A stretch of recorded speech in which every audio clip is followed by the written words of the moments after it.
What's going on, everybody? Gino coming back at you again with another video. I'm gonna start by sanding it and priming it, painting it. I'm gonna show you the steps, obviously cleaning it. Yeah, so let's get started. Alright, so the first thing you're probably gonna wanna do is find a place where you can actually paint it and you're not too worried about overspray. This is my parts washer. I really don't care about the condition of the top. So I'm going to be painting it on here because it's a nice open surface. Now it's away from the car, so I don't have to worry about overspray or anything like that. So I'm going to paint it here, and now I'm going to show you guys a couple other steps. So obviously before you paint something, you got to really sand it and kind of clean it. So I'm just going to grab some acetone really quick because that's a pretty good cleaner. And you can also probably use shop towels as well.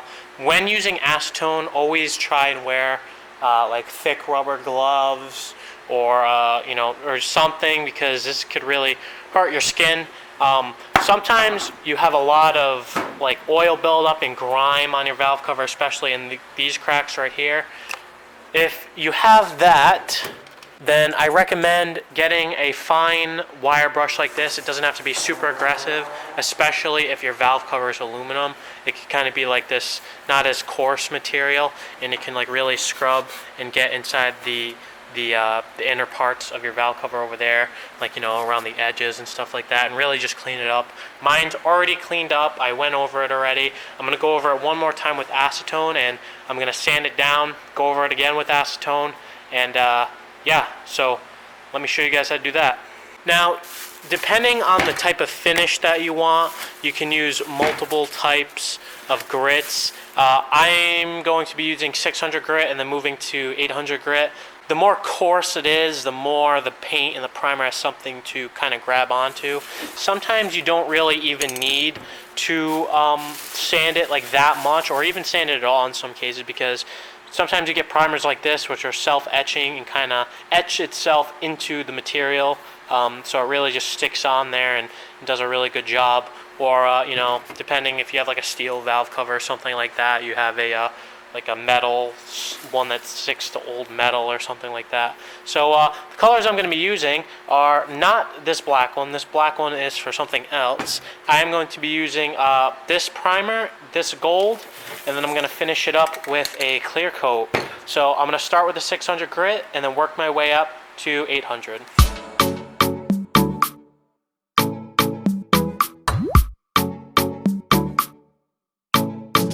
Alright, so I went over it with the 600 grit. Now I'm going to go over it with the 800 grit. It is a lot smoother than it was before.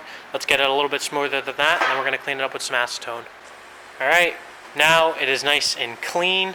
I got all the dust, all the debris off. Now it is time to mask off areas that you obviously don't want to paint. So I think I'm going to mask off like this little knob right here, this little thing that says 16 valve EFI. You can mask off these. It doesn't really matter because this is where, those were the washers go that hold down the actual valve cover. You don't have to do it to the cap, maybe on the inside, so you don't get anything like inside to like paint inside your valve cover. This is for your PCV valve. You can probably mask that off, but I'm going to mask it off. And then I will show you how to get started on the painting. Alright, so I ended up taking the 7AFE sticker off and sanding it down and making it all nice and smooth. The way it was working when I was masking it off, it was kind of just a pain. So I think what I'll do is I'll paint it and probably get another sticker and lay it over the top, or I'll get another sticker and make my own.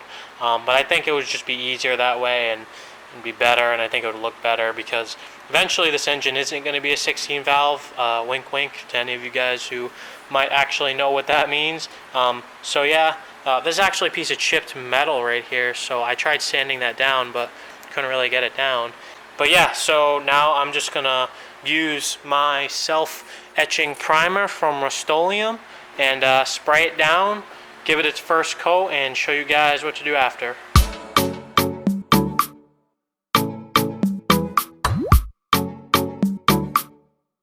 Alright, so I sprayed the first coat. First coat was really light, just to get a coat of that primer on there. It looks heavy on camera, but it's actually really light. Like I can still see through it and see the actual bare aluminum underneath. To speed up this process, I'm going to use my heat gun that I have, kind of just warm it up and bake it onto that aluminum. Then I'm going to give it another coat of primer. And then after the primer, this is self-etching, so you actually don't need to re-sand it afterwards. You can just leave it the way it is. After that, I'm going to get my gold, and then I'm going to let that dry, and then use my clear coat. All right, it's now dry, ready for coat number 2. All right, second coat's on there, gonna let this dry. So I finally let this coat dry. Now, let me just say that this is not a professional job. This is just very beginner, very basic, just trying to get the parts that you have look decent on a budget, just making them look better, overall better. Because if I was really doing this right, I would have wet sanded it and I would have went over it like a million times. I would have baked it in an oven. I would have did everything to get the best possible results. But for a backyard kind of budget thing, this is actually really good. All right, this actually looks wicked good. This is just the first coat, so it doesn't have like super great coverage, but it's like this like gold fleck, like kind of silver looking color, and I think it looks freaking awesome. But yeah, no, I think this looks great. I can actually see the sparkles like in the sky, just kind of floating around because the paint's like in the air, so that's actually kind of funny. I'm gonna let this dry and give it a second coat. The one thing that the virus actually taught us is to wear masks when we need to. Maybe we don't need to wear masks just as much outside, but we can definitely wear masks when we're painting something, because cancer is not good. So, absolutely not good. Now, I get to use my clear coat, because I think this freaking came out awesome, and I want to make it even shinier and protect it a little more. So I'm going to spray it with the coat of this satin clear enamel from Rust-Oleum, and I'll show you guys the final result. Alright, so I put 3 coats of clear coat on there. I'm gonna let this last coat dry on its own instead of use the heat gun, but I just want to thank everyone for watching.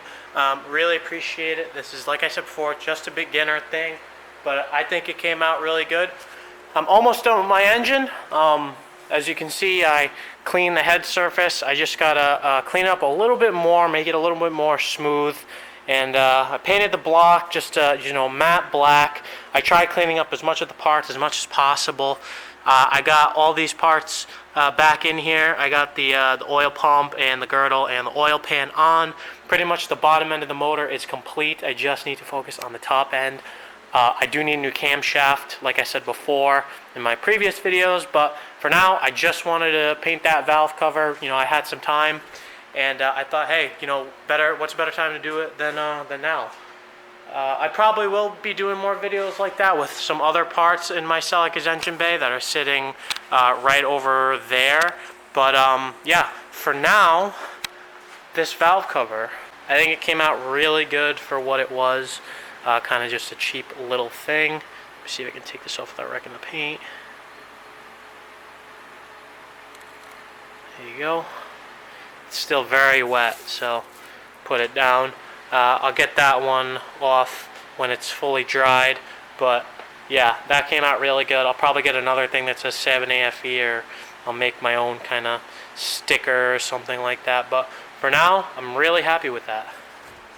Thank you guys so much for watching. I really appreciate it. Don't forget to like and subscribe. Comment if you want me to do some other kind of video. I would really appreciate it. Thank you.